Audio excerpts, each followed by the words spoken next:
Hello, everyone. Welcome to another episode of Centering CX. I'm your host, Codia Clark. We have another exciting episode for you today. We're going to be talking to representatives of JFLAG, the human rights organizations based here in Kingston, Jamaica. We're going to be looking at things affecting the communities that they represent, not just as consumers, but as citizens. So I'm Karen Lloyd, and currently I am the Associate Director of Research, Advocacy, and Program Development. All right, thanks, Karen. Hi, I am Nicole Wilson, and I am the Policy and Advocacy Manager. And my job basically entails knowing what policies affect the community and sensitizing the community on those, and sensitizing parliamentarians on those issues, and helping them to understand how they affect us and help them, I suppose, to make active steps to address those issues. All right, great. Thanks, Nicole. So I really didn't introduce JFLAG per se. I pretty much just said you're a human rights organization. So I'm going to throw it over to you to just give us a sentence or two just to explain the mandate that you have. So JFLAG we're an advocacy organization. That's the main part of our work. We've been around since 1998. So we're 23 this year, December. And overall, we're looking at ensuring that LGBT people feel comfortable, are equitably treated in the society. So we're creating a society that treats LGBT people with respect. Right. And so a lot of the work we do is around policy, is around engaging policymakers and the people who are charged with ensuring that things are in place for service, for example, social services to people in the community who might need social services. We don't want to replicate that. We want to ensure that they feel comfortable enough to access those services, whether it's health, needing social support like PATH.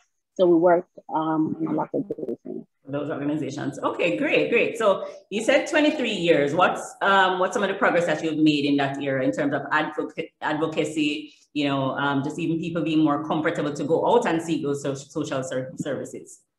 Nicole, you want to? Or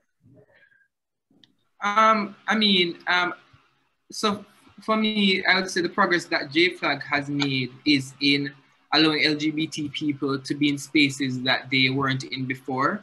And you realize that, overall, LGBT individuals are feeling more comfortable to be visible in their space. Outside of that, we have seen the introduction, and this has been around for a while, of the JCF's diversity policy, which explicitly speaks to LGBT people and how they should be treated.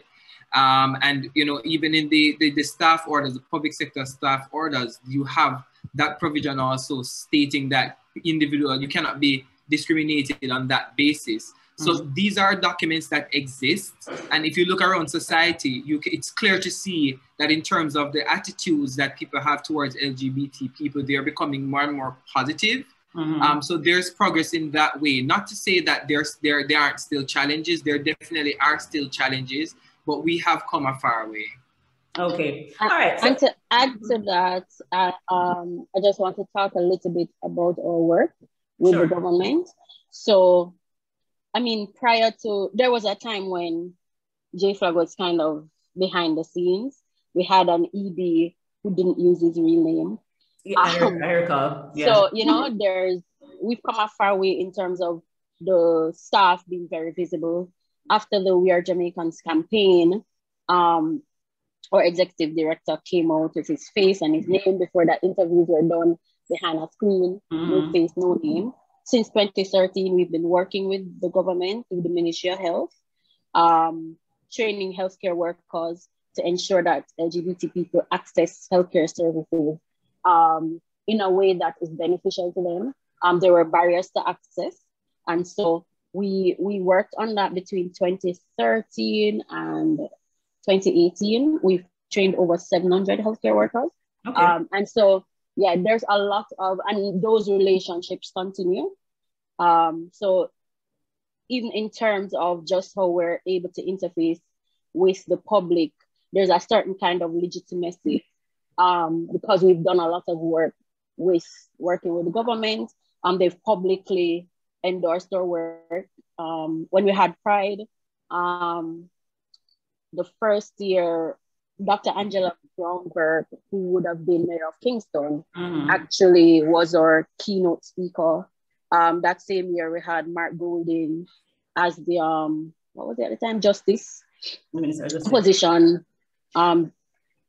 speaker on justice. He put out a statement saying that LGBT people have a right to congregate as we wish if we want to have Pride, because when it was announced, there was a lot of, I think those things are major steps in how our work is seen and the kind of entities that we're able to partner with because of those steps. Okay, great. All right. So it's sounding to me as though the work has included, specific campaigns which work with government, which has led to policy. As Nicole mentioned, within the workspaces, there's policy concerning discrimination, which has helped. Of all your activities, which do you think would have had the most impact on the general citizenry? So a big part of that would be our public communications and campaigns. And I think the most impactful one we've had so far is the We Are Jamaicans campaign. That campaign was big. We had a lot of celebrities, people who are well known and respected in the society doing videos, just talking about interfacing with LGBT people. It was about respect and equality. So on that campaign, we had people like Suzanne Goff, Caroline Gomes, international supermodels. Nell was on that campaign. We had, I can't remember some. And those are persons who are not necessarily part of the community. Yeah, they're not part of the support. Community. Yeah. I think they're allies. Right. From my standpoint, that's one of the things that I've noticed, and I think it has helped quite a bit. So that has been very, very helpful. Yeah, that's great. That's great. All right. So I wanted to catch up back on now because you've mentioned, just support from the government and different government institutions, organizations, and even members of government. How do you reconcile that, let's call it support, when there are still things that could help the community that they're still slow to take action against? And I'm speaking here specifically to legislation. How do you reconcile this relationship where on one hand they're being supportive, assisting you with the communication, retolerance and so on, but they are still the ones who hold a handle on amendments to certain legislation that would help the community? I will take that. Yeah, I'll take that. All right. So our work is so in your email you had that our work is twofold, speaking to the whole social aspect. But our work is working with parliamentarians, but also working with the public. And I guess there is a sort of understanding that as politicians, part of what they would want for themselves is to be re-elected. And so while they will support, they'll have a particular stance privately, they may not necessarily publicly share that stance because it may in fact alienate many of their supporters. And we wouldn't want them to necessarily do that because I don't think that even would be beneficial to the movement. It may even cause more backlash, who knows? And so, it's a case where, as we carry out our work, as we carry out our public education campaign, as we continue to sensitize individuals and, the tide changes, the attitudes change, then over time also we would expect that the sort of secret support that many of them may have, that will become more public because then their constituents will be more sensitive towards the issues affecting the LGBT community. And also just to say that we don't view our job in a vacuum. We understand that there are other issues and there are other factors that will affect our work and affect the decision that the government can take. And so we have to bear that in mind as we carry out that work. Got you. I mean, personally, I think that if we had an idea what the size of the community is, the true size of the community is, perhaps the decisions from the politicians' end would be different, because we're really taking this decisions not knowing what community it is that we're alienating, what the size of the community is that we're alienating, you know. But yeah, that's perhaps for another conversation. But let me understand something clearly. I mean, I get the core work that it is that you do, but in terms of direct work with members of the community, if I say I had an issue concerning a particular case of perceived discrimination, would I walk in a flag and make lodge a complaint? Would you be able to do anything for me on an individual basis if I were to express some sort of discrimination or unfavorable behavior towards me? Okay. So all right, so we do have a social support unit which actually takes these complaints. So if it's a case where somebody does face discrimination, they can report it to us.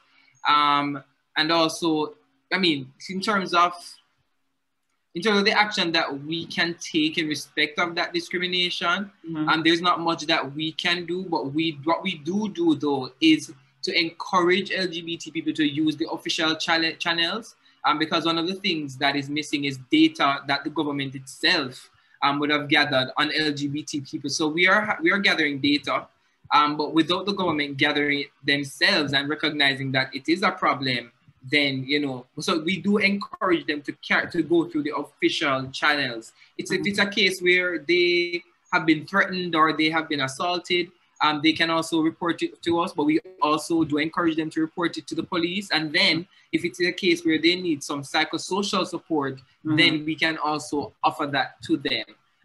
But, you know, as Karen was saying earlier, as it relates to, you know, the government, shouldn't say it in so many words, but in terms of the government having a duty to deliver certain services, right, even that psychosocial support is something that the government ultimately really should be able to offer. But we offer it, you know, in a limited way.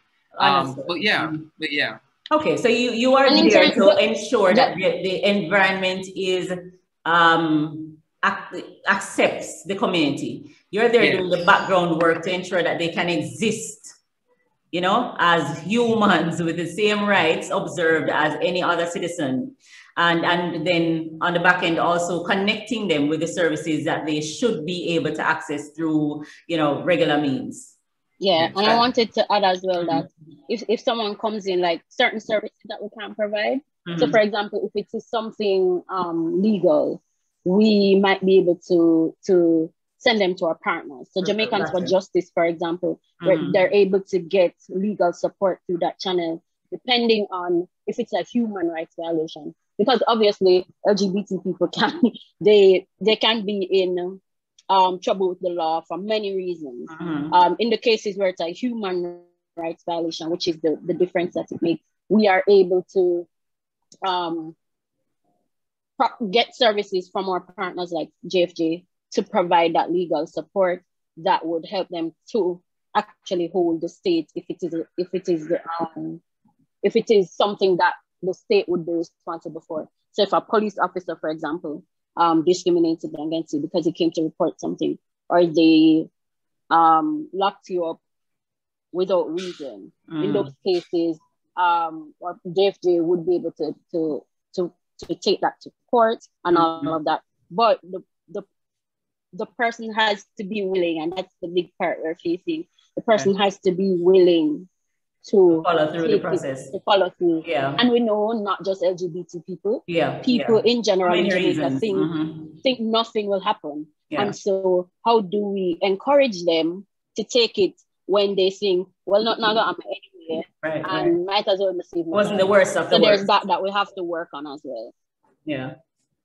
Yeah, got you. All right, so it's great. So the understanding is that you're not just dealing with the administrative work, the policy work, but you're also directly accessible to the members of the community, you know? Right. Even if it's even by way of redirection. And that is important, because part of what we want to get out of the talk today is just understanding, you know, their entire experience.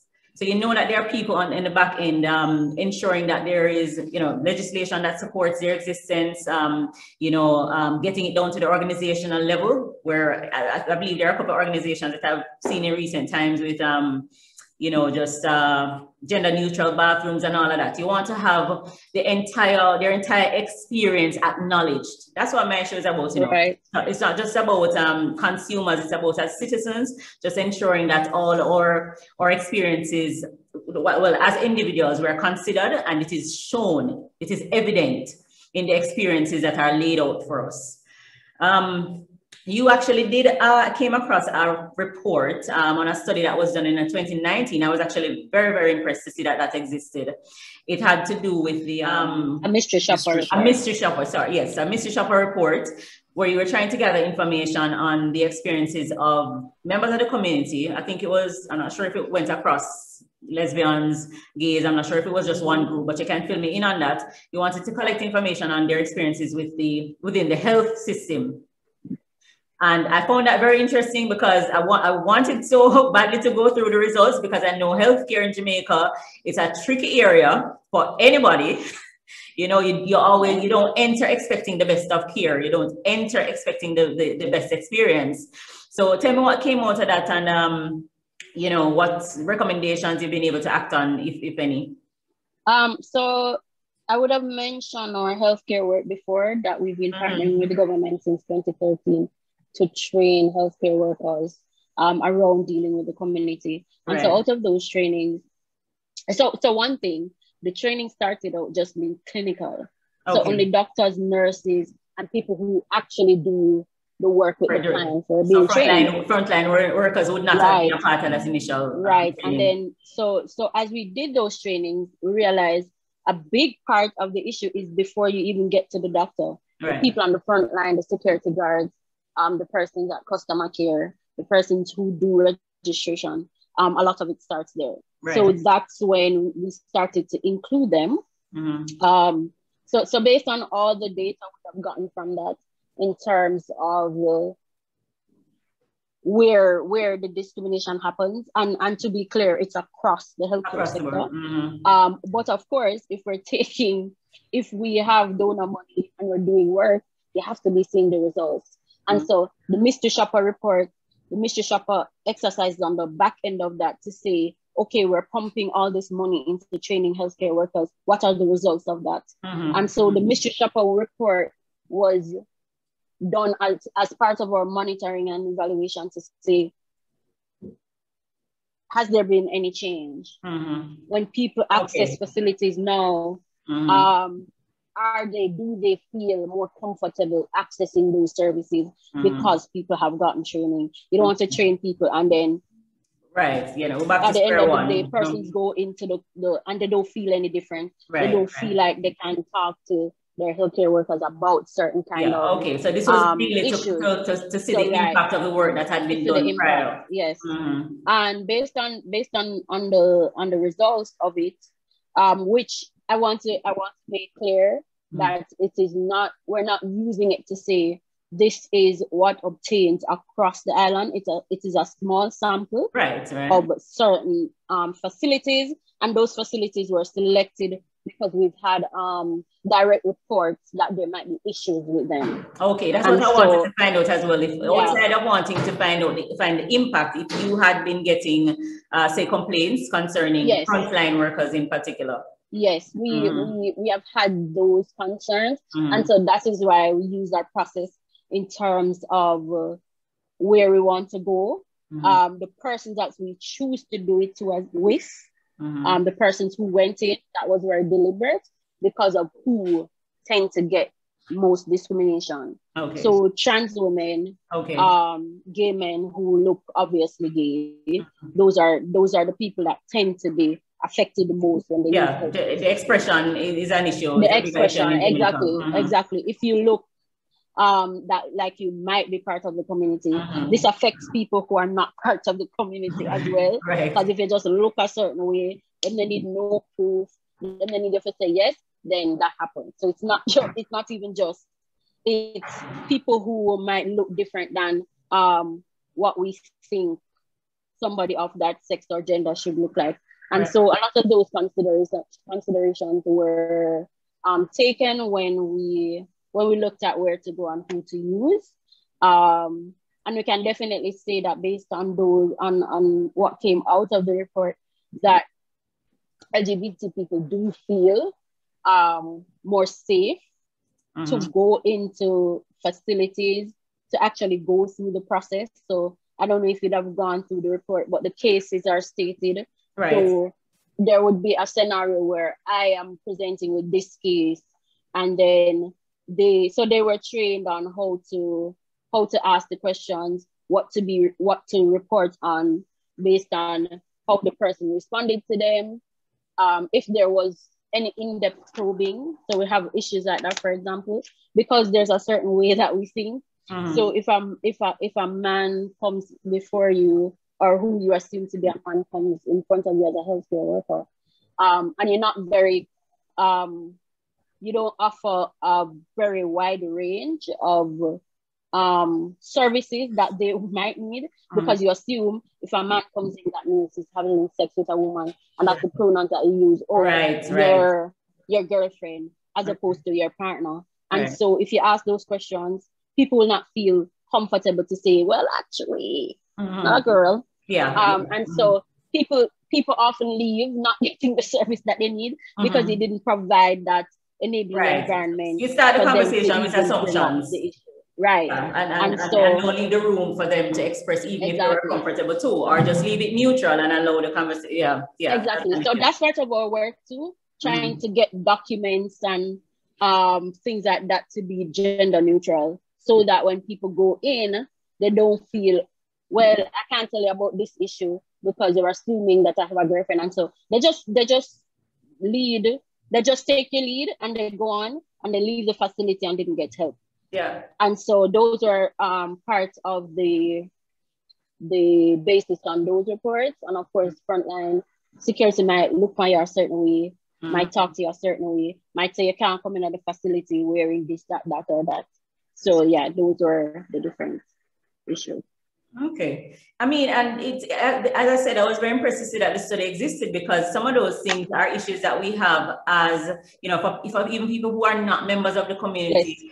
Our customer service approach is generally filled with assumption. They receive the judgment, and so you don't advance the conversation. It happens outside of the community, so I can just imagine when you have this other barrier, it must be difficult to get through to service with, you know, getting the services that you need, the kind of attention. And you know, sometimes people are not deliberately they're not deliberately going out of their way to be unkind or to. We're cultured we're cultured for one thing. Culture is And so the thing is, we have to, I think it's you have to remember that LGBT people are not just coming to the health sector as a client who needs healthcare. They're coming from communities where, so every step of that way, when they were leaving their house, somebody in the community might call them a batty man. Them go up on the bus and people that are discriminating against them. Them come down and somebody else call them something. By the time they get to the health center, they also have a lot of baggage. So the simplest thing, the frontline worker might not even mean whatever them say in a certain way, but because you already come with all of this heavy things for you, because through all of your community and all of your life, there are so many things that happen to you that can trigger you to just say, well, they might discriminate against me, so I'm gonna go in my yard. Because as I go in the security start say, man or woman, or whatever you're weird. So then you just don't continue because you can't do this no more. And so there are a lot of those things to consider. Their entire journey as consumers, their entire journey as citizens is different, filled with so many different things that persons outside of the community don't have to face with. And so certainly the training, the sensitivity training is important across the board. And I'm so glad that you're already doing this work. So, you know, congrats on that. And I'm hoping that you'll continue to see, you know, a real impact throughout the society where that's concerned.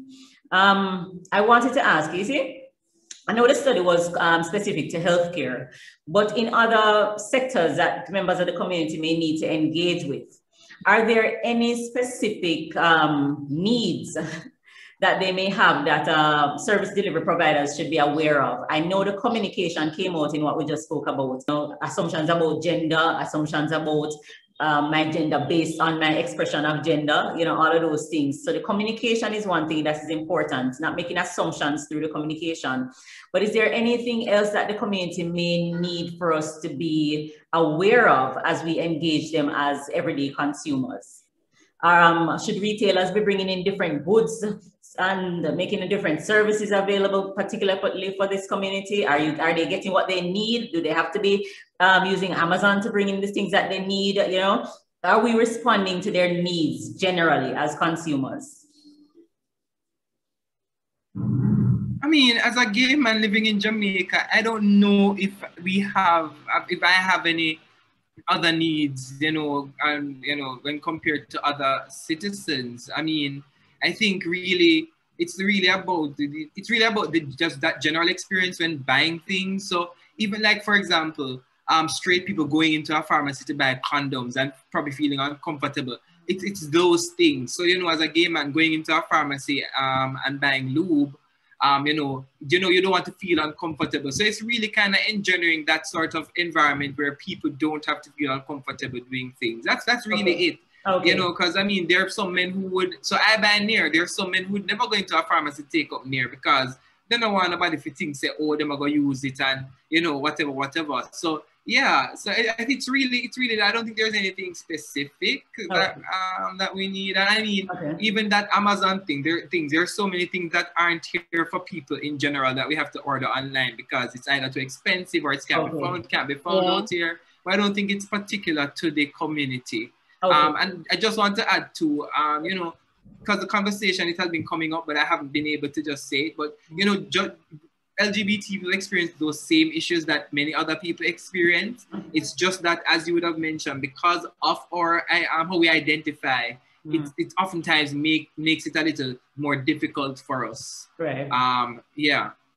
Okay. And people also will always go to places them feel more comfortable. If that supermarket treat you away, you're gone to the next one and you might get better treatment there. So people will always find safe spaces. So if them not gonna continue going to a place where people treat them a particular way because of, unless, I mean, it's a necessary. So there might be, so government service, if you need this kind of service, I mean, therefore where else to get it? So that's the kind of work that we focus on. But in terms of consumer, we find that, and we know as an organization, a lot of the safe spaces who we can reach out to and say, partner with us on this. Okay. Who will reach out to us and say, we have these products on sale. They work with us during Pride. They might give us discounts. So there's a period where people can go to this place or that and get a 10% discount, just to let people know that there are safe spaces. Okay. So it's not a situation where everything is just bad across the board. Right. There are many safe spaces in Jamaica where LGBT people know that they can go to this place and they'll always feel comfortable. It won't just be, okay, you're a consumer, so you're here, but that those entities will make you feel like, actively make you feel that you're welcome there. There are those spaces that LGBT people go to, including social spaces, just to drink, and restaurants, that kind of thing. So there are different spaces that people will always go to and will feel comfortable. Well, I'm actually very happy. Get more people on board. Yeah, I'm happy to hear that, because one of my initial concerns was that, you know, homophobia is so seeped within the wider society. So it may just seep down into, for instance, retail, where we have, you know, individuals who are responsible for purchasing decisions. And I was thinking that perhaps, you know, your own biases might prevent you from ordering some of the things that you know are needed by the community. But it sounds as if, you know, outside of, it sounds as if you're still able to get what you want. You don't have any set of things where you really and truly have to say, boy, I'm gonna sell this in Jamaica, and we know they don't sell it because they don't, you know, support the community. I don't think there's any, because the truth is there's nothing special. Like, it's outside of the largely community. There's a lot of things that we imagine. Yeah, we need flour and we need Yeah. rice. Yeah. A lot of it might be around products that have to do with sex. And a lot of that is not just because LGBT, but because we have a lot of shame around sex generally. Right. And so people afraid to go ask the condom, people afraid to go ask the this and that. Yeah. But there are stores, there are sex stores in Jamaica that are very open to LGBT people. You can go, they go buy anything where you want. Okay. Whether you're man, woman, it doesn't matter. Yeah. And so, yeah. So you find the space, well, that's very good. I'm actually very happy to hear that. Yeah, that's good. One of the things I wanted to check in on as well is how we're doing as employers in Jamaica. I know you spoke to government and the existence of policy and so on, but just more generally outside of government, how do you find organizations reaching out to you for sensitivity training? Are you getting complaints from, non-government organizations? How are we doing on that end? With the PSOJ, we had helped them to develop a diversity policy, which basically, spoke about how you can make your workplace more inclusive to LGBT people. And in addition to that, we're actually going to be so as a part of my advocacy plans for this year is to actually do some workplace sensitization sessions. And this was something that was actually being done before. And from the previous ones, we had developed an employer's safe space handbook, which basically teaches employers, how to make their spaces safe for LGBT people and other vulnerable groups. And it's interesting that you mentioned if companies have reached out to us. Just a few days ago, a company reached out to us, a call center reached out to us to say that they're having a forum. And they want several of our employees on that panel to speak about the issues affecting the community. And I know Karen probably can speak to other things that have happened in relation to companies since she would have been at JFlag or has been at JFlag much longer than I have. But yeah, but that is happening. And we, that it's happening. I can say we're getting there. We're getting there. Okay. Yeah, we're getting there. I mean, even let me just mention that in my previous job, I had spoken to the head of the Jamaica Chamber of Commerce, and what he had said to me was basically that it's really a thing among their an official policy basically among their members that they don't care about your sexual orientation. They're really focused now more on productivity and what you can give to the company, because they realize that is what their emphasis ought to be on as business people. But yeah, there are a lot of private organizations, private companies who they have, as Nicole said, they have policies in place to say you can't discriminate against people because of this. I mean, call centers largely are the most they have very strict rules because they're international. Most of them are international. And you can't do things like that. But over the years, we have private sector organizations who have come to us. There are some that we approached to do sensitization training. During IDAHOT, we usually do meetings with private sector companies to talk about. Yes, so it's IDAHOT is International Day Against Homophobia and Transphobia, and so you usually have activities around that on the day and for a week, I think. Yeah, so we set up meetings with private sector, everybody, government, private sector, and we allow members of the community to be a part of those meetings to talk about their experiences, to talk about how they can improve. Not necessarily, just to make clear, not necessarily people who work at that company, but just to raise awareness that these issues might exist in the workplace. And this is how you can make the space more comfortable and accepting of people. There are also private sector organizations that completely support our work, that give us funding, that sponsor events, that come and put up them banner because they're not afraid, and those things. So the work with private sector is definitely expanding, and we look forward to continue doing that work, because over the years we have, I think I'd say that from where we started, like there were some companies who always lend support to us to say we support their work. A lot of them weren't comfortable at first to like come to events wearing their shirts and putting up their feather banners. Now we have companies. Right, a check and hide it there, and that's it. Right, a check and right. Then put up them something. Digital has always supported us. Digital always come out and say, as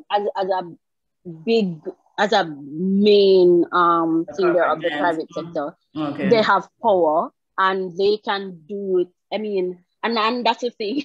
You need people who have the power to be able to push some of these things. Right, have their own visibility, who are able to say, in a different area. Right, who are able to say, I am supporting JFLAG, and other people will see that and realize that, well, just because I partner with them and use my branding doesn't mean that anything will happen to me. Because the whole heap company are working with them, their pride, and them not drop down on it. Right. So, you know, that also encourages other private sector companies to come on board.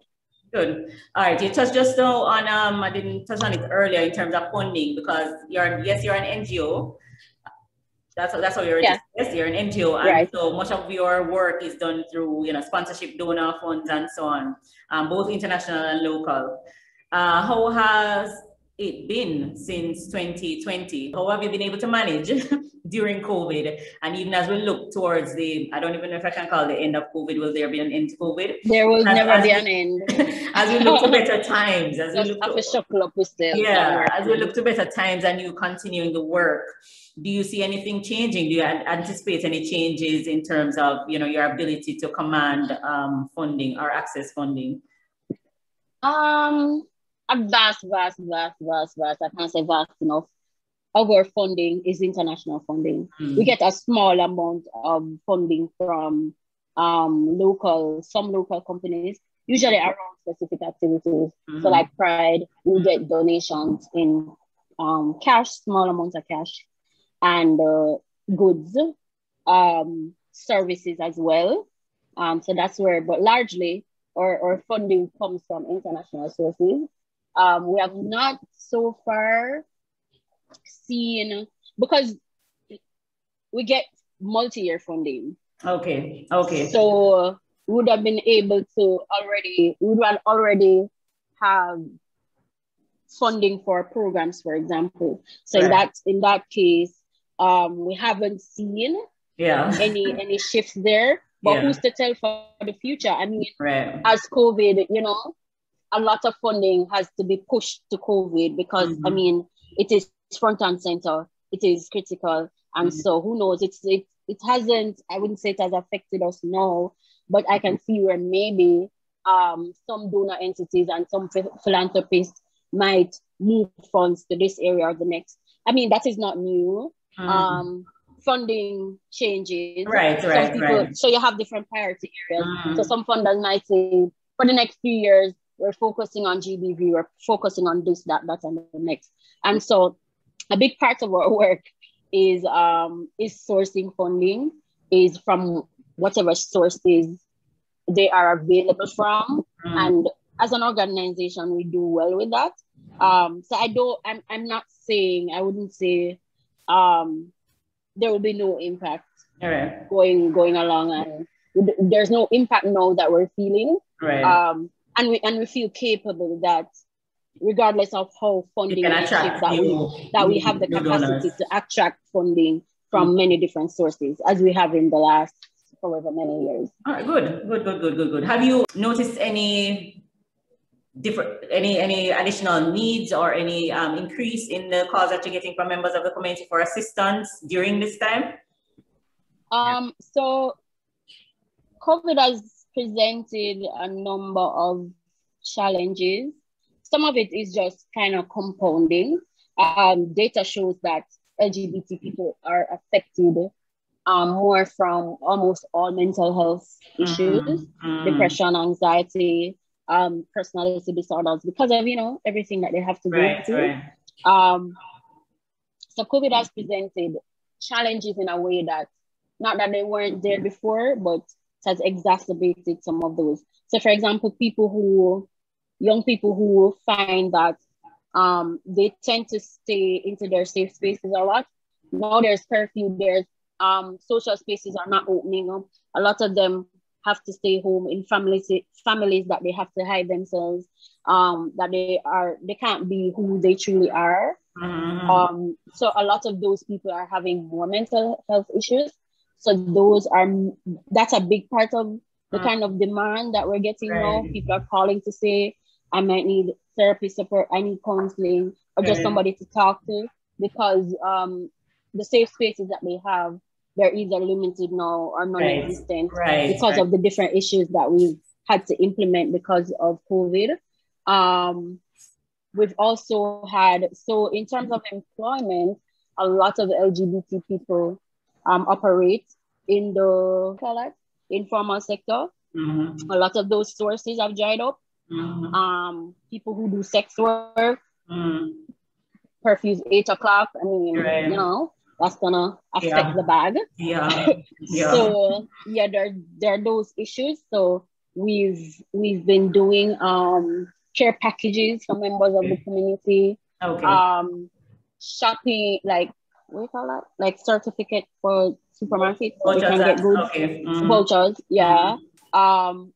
We have a helpline now to Equality Youth, which is a, what do you call that? It's a partner of JFLAG, but they do youth work specifically. So we have that helpline, and depending on the issues that people call about, we have on a limited basis. I mean, we don't have money. We're not government, and we don't just have money just put on. So on a limited basis, we do an assessment, and persons who might need immediate support through therapy, we're able to pay for services for them through a consultant that we've contracted for the period it's continuing.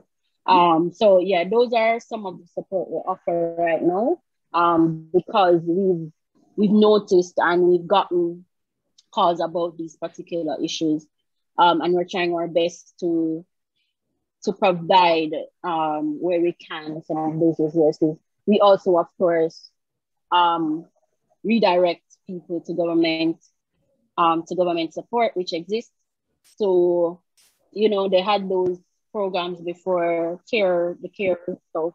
We would have tried to facilitate people accessing those services. And we did a needs assessment, by the way. So that's what you used to do your internal programs. Yes, informed us of what the community needed. So we did a specific COVID needs assessment that online. That not just on your own doing some care packages and exactly. So we have the data that says these are the issues we're facing. We're unemployed. We do have basic household supplies, and so that's how we come to the kinds of support that we're offering. Okay, great. Yeah, I'm actually very happy to hear this, Karen and Nicole. You know, it's clear that JFLAG is very much in tune with the journey of the individual members of the community, and the activities that you're carrying out, the work that you're doing seems to address their needs at every stage of their journey. You know, in their case, their journey is their existence.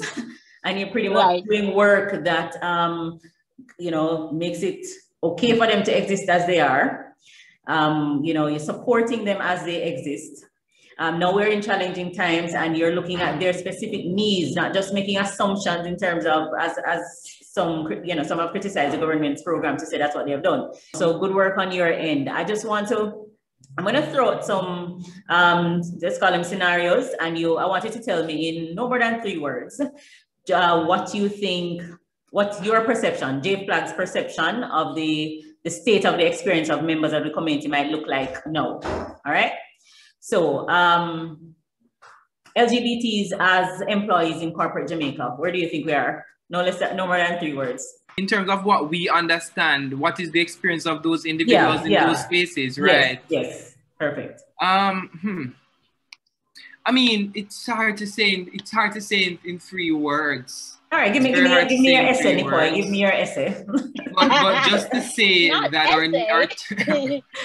our 2019 needs assessment actually showed that most employees, in terms of their experience in the workplace, in terms of homophobia, discrimination, etc., most of them actually indicated that they did not experience that. But then for the few who did, they said they experienced that from co-workers mostly. And then the second group would have been supervisors, and then managers or employers. So in terms of that's the experience based on the 2019 needs assessment that we did of LGBT people in the workplace. And there were also a few who actually said they weren't even sure if how they were treated was because of their perceived LGBT identity. So that would be my response to that. There's that first one in terms of the workplace. All right. LGBTs and other groups within tourism, how are they faring as employees in the tourist industry? A lot better than other places. Okay. Because they have to come in contact with tourists.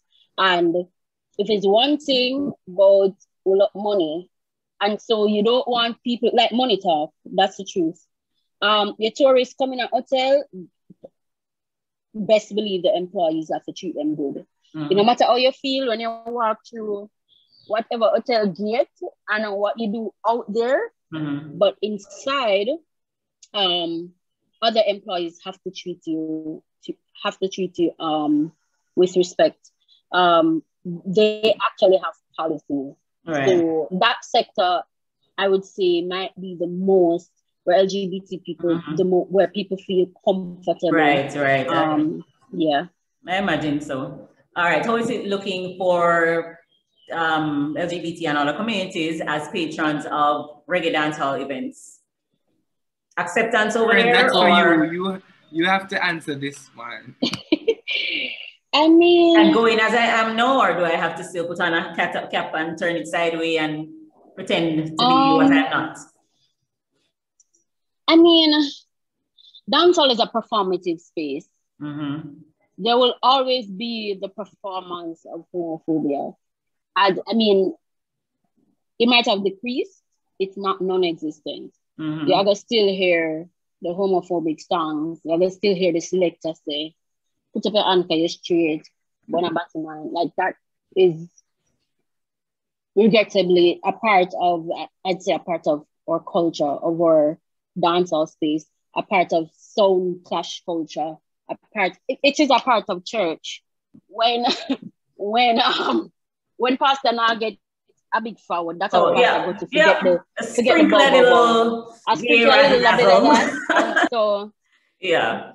I'd say though that LGBT people do feel more comfortable, and we see more LGBT people going to regular parties. Some people will try to fit in terms of their expression. There are some people who act and live the way they do normally. And I think we're seeing less what I call direct violence. People might say things. Yes. People might, the selector go up there, say whatever. Throw words. But I feel like in terms of physical violence, people may feel a little more safe for that. People not will just do all sorts of things to them. There's that. There are some spaces that are very friendly. Soca spaces, people are out and proud. So, it depends. But dancehall space, I'd say there's still a lot of work to do. But I don't think it is what it was 10, 15 years ago. Okay, that's good. But there are definitely still challenges. Yes, yeah. All right. LGBTs and associated communities as neighbors. how are we, you know, dealing with, you know, are we still having problems with rentals, for instance, with getting access to housing in the first place? Are we still writing citizens associations to complain about our, you know, gay and lesbian neighbors? We're still there? Still issues on that side? Definitely still there. That's still happening. Up to the other day, I was having a conversation with somebody who was like, he just can't get a place to rent with his friend because no one wants to rent two guys a place. And I'm like, it's just, So those issues still exist. We still have to speak to people. So even though a lot of people may not end up renting a space and then getting kicked out because of their status, it does happen, but a lot of them may not even get to rent the space. Okay. So we still have to do a lot of advocacy around the Rent Restriction Act, what it means, you know, the fact that your landlord can just say, okay, what you're doing is immoral and throw you out. So the violations of your housing rights, so to speak, or your right to housing, is done with the law and outside of the law. So it's still a significant challenge. All right, so that one sounds like it's much work to be done, is where we are with right. that And one. just the other day, there was a case where someone actually used somebody else to try rent the space, because they knew if they showed up, it would be an issue. And so their friend went and rent the space. I mean, so there's a lot of hiding, because imagine, I mean, it's not supposed to happen where a landlord just pop up. Right. LGBT people also have to be more discerning of where they rent. If the landlord living in the yard, that's a no. Nobody should like that. But LGBT people specifically, they try to find spaces where landlord are foreign. Because, you know, like they tend to feel like they have to watch over the space more, because where you do, chain money in your house, whatever, other people don't bring 10 woman and whatever. So there are those issues, and some people just, and of course different subsections in the population face it harder.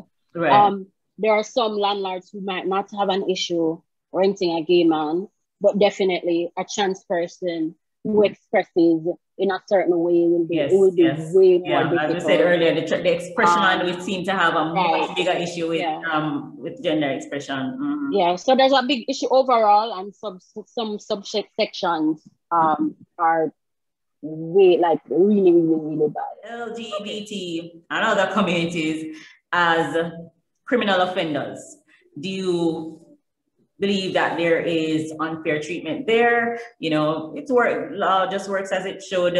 How do you feel about that situation? LGBTs as criminal offenders. To you, Nicole.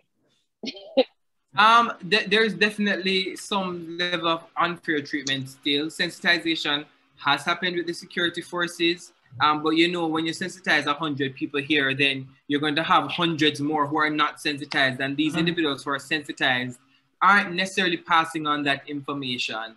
So there is still an issue in that way. And so that's why even now what we're trying to do is to create a document that will, a practical document that will help the members of the force to understand the diversity policy that would have been sent out, because it is a force order, so that they know how it should work in practice. Right. And I suppose also too, there's the lack of enforcement of the policy as well. That could also contribute to the fact that people aren't using it. Right. So you know, so it has to be addressed from all those fronts. But first and foremost, the JCF, they have to know how it actually works in practice. So there is that issue, and we are actually trying to address it as we speak. All right. So the experience of the community within the justice system, work in progress.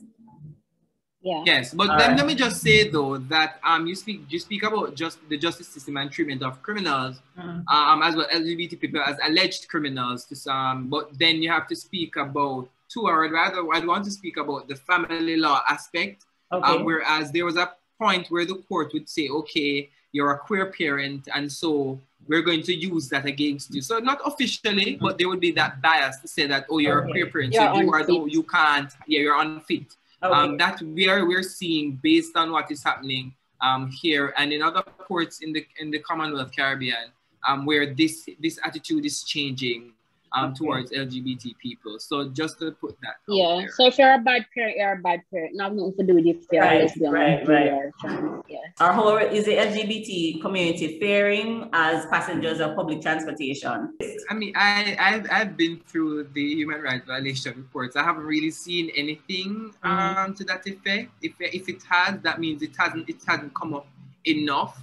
I imagine though that it can be a problem for individuals who are especially who are queer presenting. So for example, I know that for trans women in particular, they won't necessarily be comfortable taking a public taxi or a bus, because when people see them, there's going to be, oh, who is this person? And then, you know, the homophobia or the transphobia in that situation would come out, and that could translate into violence. But even if it doesn't get to violence, I imagine it's a very uncomfortable experience. And so, so I think it does happen.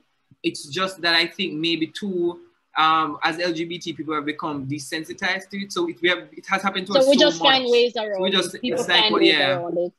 But I've definitely seen situations where people would like if they could just take a route taxi, but they take private taxis everywhere because it's a lot less hustling, it's more comfortable. They call a taxi company. Some companies are also friendly. Some people have a particular taxi that them call, who them know say friendly to them, and may understand the different issues and concerns of LGBT people. So I think there's definitely that. But in terms of officially, we haven't really gotten specific complaints about that. But anecdotally, there are definitely people who, both people who have come in contact with on a personal level, also through work, but there's not reporting of it on that level, like systematic call and say, you know, this issue is transportation in and of itself. Gotcha. How high school students, and I don't want to look at university because by university, people may be a little bit more tolerant, a little bit more understanding, what's the experience of LGBTQ and others in the high school space? We're going to have very limited comment on that.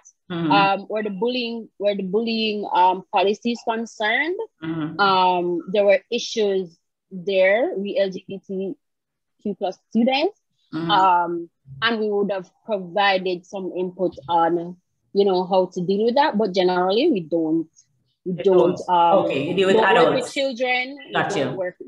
So largely, we don't come in any at all where that is concerned.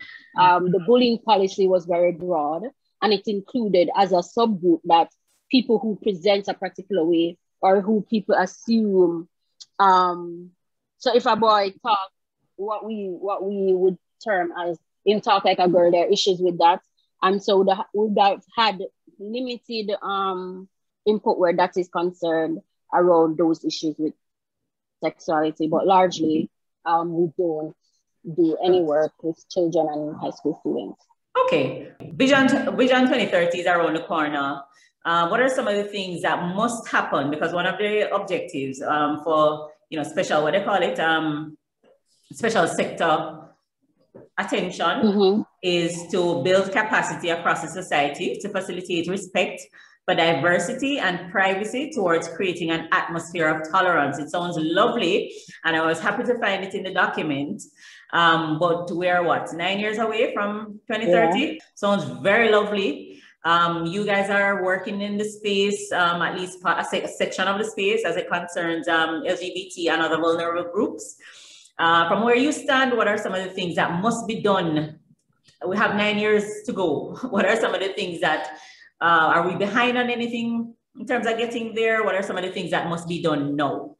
Yes, so the repeal of the Buggery law is one of the things that must happen because it's very discriminatory and it does infringe on the rights of LGBT people. Also, there has to be comprehensive anti-discrimination legislation to come with that. And I mean, overall constitutional reform. So for example, Section 18 of the Constitution explicitly only recognizes a relationship between a man and a woman. That clause would also need to be removed. So basically, all the laws, all the clauses within our Constitution that discriminate against LGBT people, all of these need to be repealed in essence, and the anti-discrimination legislation be put in place, not only to address discrimination against LGBT people, but for all vulnerable groups. So those are two things that must happen, legally at least, when it comes on to making Jamaica meet Vision 2030. Also, we have to, along with the laws, there has to be government mandated sensitization of employees so that they understand that LGBT people are people who are Jamaican citizens who are supposed to be given the service that any citizen should get. So it's really that sort of thing that needs to happen. It's not only it's not a legal approach only. It's not a sensitization approach only. It has to take both things into consideration. Okay. Yeah. And the legal stuff definitely feeds other things. So if you notice when people say certain things, it's legal. So a lot of that feed how people respond and how people vocally and otherwise express homophobia. And so that definitely would help in terms of discrimination on a citizenry level. Okay. All right. Has any work been done in terms of tabling any amendments relating to any of the legislation that may need to be reworked, or are we still at ground zero? I mean, lawsuits. Okay. Well. Not necessarily that we would have done, right? But members of the community related, right? Okay. Yes. Yeah, but I mean, even as it relates to the Sexual Offences Act, when they were reviewing it, there was a coalition that did a submission which highlighted the issues, and a part of that would have been how it affected the LGBT community. So the work has been done in that respect, but we do have to work with what Parliament is prioritizing at the moment. They're not necessarily going to take up an issue that they don't see as priority. So when the time does come, and the Buggery argument does come up enough for us to be able to intervene, so to speak.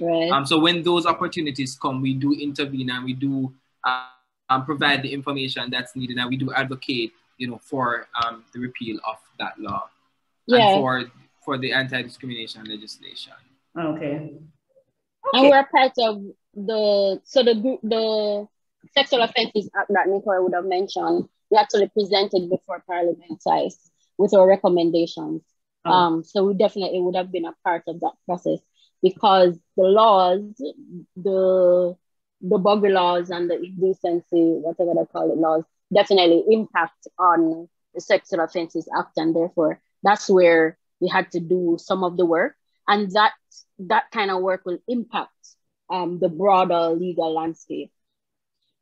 Okay, great. All right, I just want to thank you so much, Karen and Nicole, for joining me today.